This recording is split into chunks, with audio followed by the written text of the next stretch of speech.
माणूस सत्य बोलतात पण कुठं बोला हे कळत नाही. एक जोडपं काय झालं महाराज माहिती का? एक जोडपं दवाखान्यात गेलं, पतीच दुखत होतं, दवाखान्यात गेलं.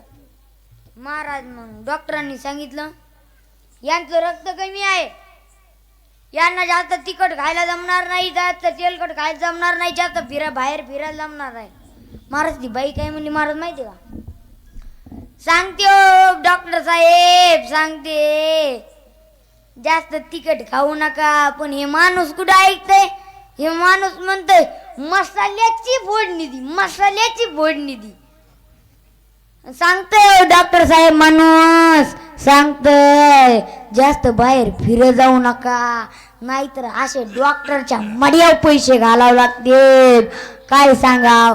अरे तू खरं बोलायली पण कुठं बोलायली? महाराज खरं बोललं पाहिजे आणि सत्य बोललं पाहिजे, पण कुठं बोलावं हे कळलं पाहिजे.